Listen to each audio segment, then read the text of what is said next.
Bonjour mes amis les scorpions, nous allons faire le tirage sur la vie amoureuse et sentimentale pour janvier 2020.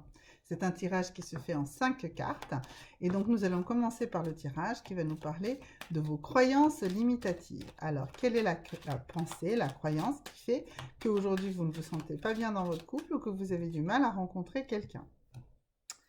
Alors, oula, vous avez l'impression que vous avez besoin euh, dans votre relation que l'autre soit un sauveur. Vous vous sentez comme une victime, vous vous sentez abandonné, vous vous sentez... enfin, c'est ce que vous croyez en tout cas. Et vous croyez que l'autre, cet autre doit être un sauveur. Foufou, alors là, dans ce tirage, vraiment, quelqu'un qui doit vous sauver, c'est très très lourd. Euh, Personne ne peut vous sauver, il n'y a que vous-même qui pouvez vous sauver. Vous sauver de vos peurs, de vos croyances, de vos limitations, c'est vous. Donc si vous êtes dans un couple et que vous voyez l'autre comme un sauveur, et que effectivement il ne vous sauve pas, ce qui est une évidence parce que c'est pas à lui de sauver, c'est vous qui devez vous sauver, eh bien vous lui en voulez à lui, et pas du tout à vous-même. Vous ne recherchez pas au fond de vous les ressources qui sont celles dont vous avez besoin, sur lesquelles vous devez vous baser pour vous sentir mieux. Vous recherchez en l'autre le sauveur. Mais l'autre ne peut pas être le sauveur, et comme il ne peut pas être, ben il ne l'est pas. Et donc dans votre couple, ça ne va pas, parce que vous investissez votre partenaire d'une mission qui ne lui incombe pas. D'accord? Si vous êtes dans le cadre d'une recherche de rencontre, alors là pareil, vous recherchez un sauveur, une sauveuse. Je me suis dit, mais bon, quelqu'un qui vous sauve, voilà, mais vous vous rendez compte à quel point vous investissez d'attente, de perfection, de sa naissance, de savoir, de choses qui n'ont rien à voir avec l'amour, la personne que vous voulez rencontrer. Donc il est évident que vous ne pouvez pas rencontrer votre sauveur, c'est pas possible. Donc il faut arrêter de penser ça, parce que si vous pensez ça, bah, vous vous limiterez toujours dans la façon que vous aurez d'appréhender la personne avec laquelle vous désirez avoir une relation sentimentale et amoureuse, d'accord? Que ce soit dans le cas d'un couple ou dans une rencontre, ok? Donc là, vraiment une carte qui nous évoque une croyance limitative vraiment très globale, hein. C'est vraiment quelque chose de très très fort. Vous cherchez un sauveur, c'est lourd, hein. Donc arrêtez de penser ça, parce que la seule personne qui peut vous sauver, entre guillemets, c'est vous-même, hein, c'est personne d'autre. Euh, cette croyance, de quelle peur est-elle accompagnée? Quelle est cette peur profonde, viscérale, qui fait que vous avez besoin d'avoir, enfin, que vous avez l'impression que vous croyez avoir besoin d'un sauveur? Parce que c'est vraiment très très lourd. Et donc, c'est quoi? Bah, c'est la dépendance. Bah, c'est une évidence. Vous avez, alors, paradoxalement, vous avez peur de la dépendance et vous la cherchez. Alors, c'est souvent comme ça dans l'être humain, hein.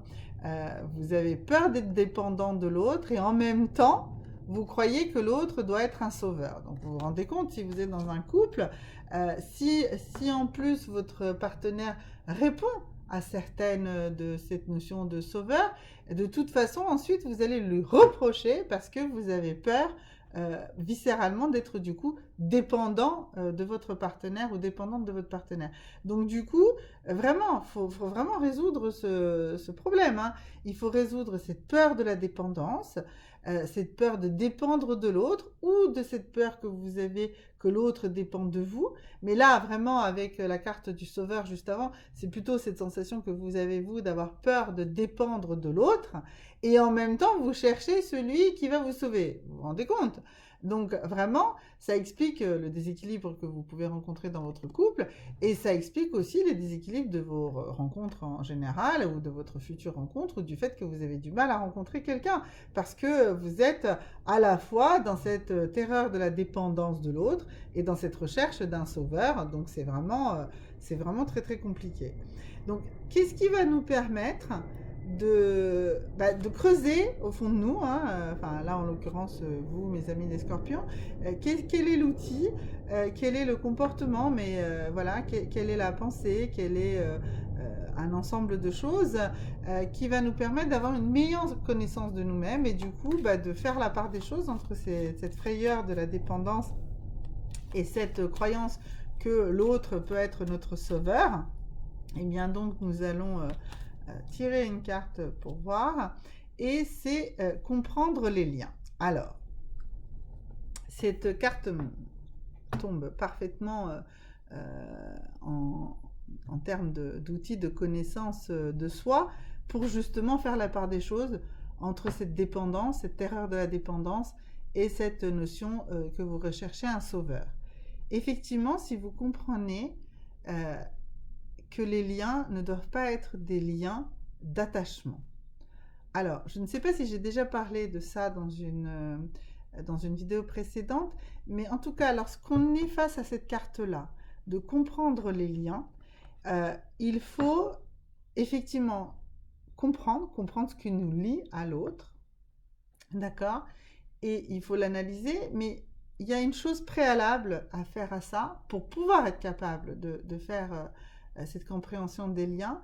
Moi, je recommande de faire ce qu'on appelle les bonhommes allumettes. Alors, allez sur YouTube, il y en a plein de sujets sur les bonhommes allumettes, comme un bonhomme et des allumettes pour allumer les bougies. Voilà. Et allez voir, c'est parfaitement bien expliqué, cette notion d'attachement et de comment rompre les liens d'attachement. Parce que les liens d'attachement ne nous permettent pas de mettre justement en place des vrais liens d'amour, des vrais liens investis d'un respect de soi et d'un respect de l'autre, qu'est l'amour. Et donc, voilà, donc c'est vraiment recommandé. Donc, vous les amis scorpions, sur ce mois de janvier, allez faire un tour sur Internet, découvrez ce que sont les bonhommes allumettes si vous ne l'avez pas déjà fait, et travaillez sur cette notion de comprendre les liens, de les rompre pour les recréer de manière saine et non corrompue et non conflictuelle. Et qui justement, les liens ne sont pas des liens de dépendance, ni des liens de sauveur à personne à sauver, ni de personne, ni de maltraitant à maltraiter, ni, enfin voilà, que ce sont des choses vraiment qu'il faut rétablir complètement et que chacun doit être bien à l'intérieur de soi pour pouvoir créer un lien avec l'autre. Donc vraiment, donc comprendre les liens est pour moi un des outils réellement magique, hein, si je peux dire ce mot-là, ce sont les bonhommes allumettes. Alors, maintenant, nous allons travailler sur vos intentions réelles, ou en tout cas vos attentes réelles. Alors, avec quelle intention vous rencontrez quelqu'un, ou avec quelles attentes vous le rencontrez, ou quelles sont les intentions et les attentes que vous avez au sein de votre couple par rapport à l'autre, et surtout par rapport à vous-même. Qu'est-ce que vous voulez, vous, en retirer de ce couple ou de cette rencontre? Alors, là, en l'occurrence, c'est des intérêts matériels. Alors, comme quand sort la carte de la vie sexuelle, on pourrait penser que c'est quelque chose qui pourrait être vénal purement ou purement intéressé. Non, la vie matérielle, c'est notre vie réelle, hein. C'est clairement ça, hein. La vie matérielle, c'est pas que de l'argent. C'est notre quotidien, c'est notre façon de vivre nos transports, notre travail, le lieu où nous vivons. Voilà, donc la vie matérielle, c'est notre vraie vie. Donc que nous ayons besoin, dans le cadre d'une relation, d'avoir une vie matérielle satisfaisante, quel que soit notre niveau d'estimation de qu'est-ce qui est le satisfaisant, ça vous appartient, c'est normal. Mais ce qui est important, c'est de ne pas avoir des attentes qui sont au-delà de celles qui peuvent vous être données et que vous pouvez vous aussi donner. C'est-à-dire qu'il faut avoir dans une relation de couple une vie matérielle correcte et équilibrée. Et également, lorsque vous allez avoir des attentes dans le cadre d'une prochaine rencontre amoureuse, eh bien, c'est pareil. Ça veut dire que les aspects matériels de votre possibilité de vie en couple futur doivent être clairement établis. C'est un élément majeur dans votre rencontre. Voilà, c'est normal. C'est pas C'est pas quelque chose de péjoratif, au contraire, la vie matérielle, c'est la vie de tous les jours. Alors, je sais pas, pour donner un exemple, vous pouvez peut-être pas, votre attente, c'est une vie matérielle, par exemple, de proximité, eh bien, vous ne pouvez pas rencontrer des gens qui vivent à des centaines ou des centaines de milliers de kilomètres, des dizaines de milliers de kilomètres de vous. Ça, c'est une typologie de vie matérielle qui vous ne convient pas. Ou alors, oui, ça vous convient. Vous voyez, avoir une relation plus distante, eh bien, ça peut être plus agréable.